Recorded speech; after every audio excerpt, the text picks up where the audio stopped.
We welcome in Billy Horschel. Billy, just showed your group a bunch of layups, it looks like, out of those four. Yeah, I mean, I should get through pretty easily, so I'm excited that I'll be playing on Saturday. When you see that, I mean, as a competitor, you're like, all right, bring it on. Initially, you're like, oh, man, I got to deal with these guys. What's the thought process? Listen, I mean, we all have those thoughts that we wish we would have maybe some easier opponents, some guys that aren't playing well. But, you know, John Rahm's been playing unbelievable. We all know that. Keith's had a great start to the year, and Ricky's showing some form. So I think it's one of those things where if you play well, you're able to beat those guys and get through your group. It just gives you a lot more confidence going into the weekend and carry that confidence on to the rest of the year. Billy, are you a fan of pool play, or did you prefer it in the win-or-go-home stage that it used to be, when it was simply win on Wednesday, or if you didn't win on Wednesday, your week was done? Yeah, I played, I think, 1 or 2 years in the old format, you know, win and you can move on, or lose and you're out. And I didn't mind it, but I think the pool play is a little bit better. It allows you 3 rounds, 3 opportunities, and also when we think about the fans, for them, it allows them to come out and make sure that they're going to get to see all the players play at least one of the days. Yeah, I think the overall fan experience Wednesday through Friday better when you look in totality, but the Knockout Wednesday used to be fun back in the day. What is it about your personality and your game where we tend to see the best version of Billy Horschel playing match play? Yeah, I think it's just, as most people know, I'm a grinder. I don't give in a lot. I fight on every shot. I've never been a guy who has maybe a reputation of throwing in the towel. That's not me. So I just fight every shot, fight every hole, and I think that's why I've been successful. And I think it's another thing is being a great putter inside 10 feet is a massive advantage in match play. So, Billy, if the match play goes away in its current form, would you be sad to see that? And do you think there is a place for a match play event, even if it's something like the European Tour did at Wentworth for years, where it was an 8 or 16 man field, but that match play ought to be on the calendar somewhere?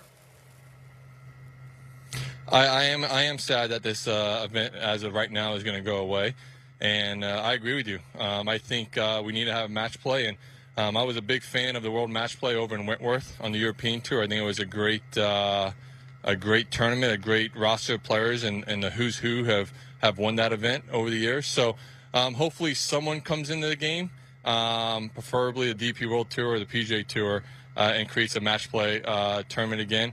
And hopefully it's more of a world match play. I would like to see it maybe move around a couple times, you know, throughout the years instead of being at one place. You know, keep it here in the States, move it over to Europe, maybe over the Wentworth, somewhere over there would be you know, what I would want to see.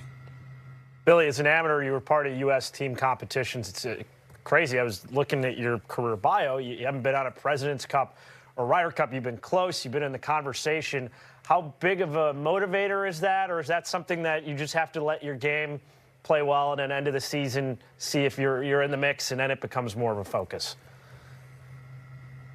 Well, I was fortunate enough to make a President's Cup team last year finally. Apologies. But, yeah, I mean, no worries, George.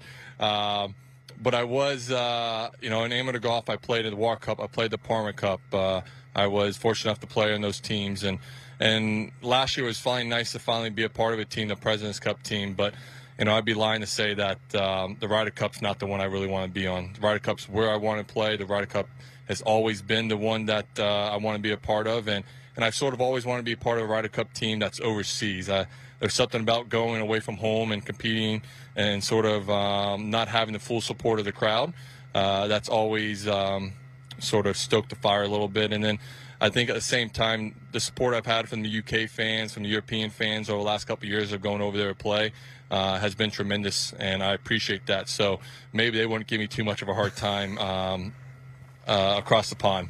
You are one of the few Americans that have consistently traveled over to Europe to play on DP World Tour events. You don't see many modern-day pros take that on as much as you have. Yeah, and, you know, to tell you what, I wish I would have done it more early in my career. I talked about it, but to tell you the truth, I really didn't make that much of a strive to get over there. I think the reason why I have such a infatuation with the European Tour and getting over there to play, as I've said, I grew up watching the European Tour on the Golf Channel early in the mornings, watching tournaments like the BMW PGA, watching the Crans Montana, watching the Valderrama Masters. Those events have always, held a special place in my heart. And I think a couple years ago I said, I need to do a better job. I'm sort of, I want to say on my last leg, but I'm sort of getting towards the end of my career. I need to take advantage of getting over there, and I'm happy I've done that. I've enjoyed going over there to play, and I look forward to getting over there more this fall with this new schedule on the PGA Tour. It does open up doors to play more in the fall and not have to worry about the FedEx Cup in the fall. Billy, last week, obviously, the USGA and RA announced potential limits to how far the golf ball will fly, and after that news came out, you were quoted as saying that you felt that solid ball striking was a less valuable skill these days on the PGA Tour, or it's tested less often. What did you mean by that, and how would you fix that if it is a problem? Yeah, so I think the skill level in golf that you have to have, every skill to be competitive and be at the highest level is such a tough thing to have. And I think the one skill that's been diminished a little bit, but it's been great because it's allowed so many more people to enjoy the game of golf. But at the professional level, the ability to hit the ball in the center of the face more often, we can get away with that with a bigger driver, the bigger sweet spots on the irons and everything. Being able to hit the sweet spot on a more regular basis has been diminished a little bit, and that's just a fact, and that's technology and improvement over time. And I think if there was a way that we could improve that out here on the PGA Tour, make it a little bit tougher, make that sweet spot a little bit smaller, would be something that I'd be in favor for. And the one example I give is, I use a tireless driver, the face is black, and you can see my T marks on it, and they're very narrow in the sense of where they all are, very small little dispersion. And I see other guys' T marks on there, and their dispersion of T marks on the face is all over the face. And so, yes, do I like it when I do miss hit it and don't hit the center of the face? Do I get rewarded for that? Yes, but I think for me it's one of those things that I think if anything's been diminished over the years and sense of skill level, it's just the ability to hit the sweet spot. You can get away with it a little bit more often. Billy, we just had Ben Crenshaw on. He's talking specifically about the Champions Dinner at Augusta in a couple of weeks and how these guys are there to pay tribute to Scotty Scheffler, so he doesn't expect any kind of antagonistic vibe. Might be a different story around the golf course or in the locker room. You've been one of the more outspoken guys on the subject of LIV publicly. What are you anticipating the vibe's going to be like? That's a great question.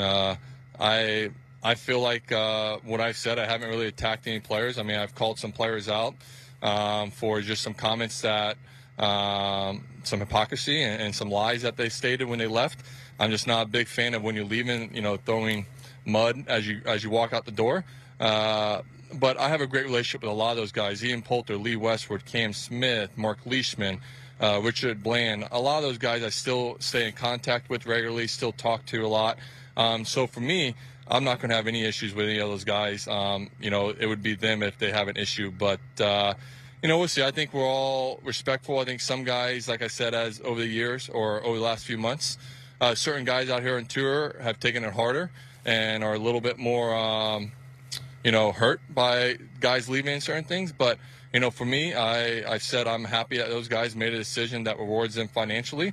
And as I said, the only thing I was, wasn't happy about is when they left. They said some things that was untruthful about the PGA Tour, and they were throwing mud as they walked out the door, which I just don't agree with.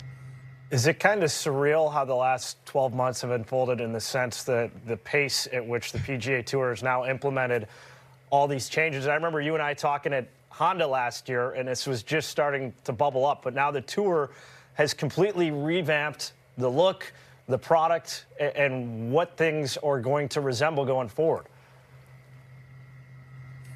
Yeah, it's amazing to see the Tour, make these changes so fast. A lot of players had involvement in it, and as I've said, I mean, if it wasn't for LIV, it wouldn't. I don't think these changes would have happened as quickly as they've had. I said it in Scotland when I first talked about it. Competition's great. It makes everyone improve and get better. And the PGA Tour hasn't had any competition over the last couple decades. And, I think a lot of players have tried to individually bring things to the PGA Tour. over my 14 years on the PGA Tour of how to make things better on the PGA Tour. But Liv has finally brought, I got to give him credit, Liv brought the top players together, and I got to give credit to the PGA Tour to seeing that there was a better way, a better product that the players, thought could work, and the PGA Tour and some of the top players worked hand in hand to make this product we're going to see in 24, which is going to be exciting. I think it allows everyone to reap the rewards. If you play well, you're going to get the benefits. If you don't play well, as we all know in the game of golf, you don't get anything. Well, Billy, on our side of the aisle, thanks for always being forthcoming with your thoughts on the topic matter. And got to say, of course, got to pump the chest a little for Billy Horschel, of course, part of the U.S. winning President's Cup team last year at Quail Hollow. Play well this week, Billy. Thanks, guys. Thank you.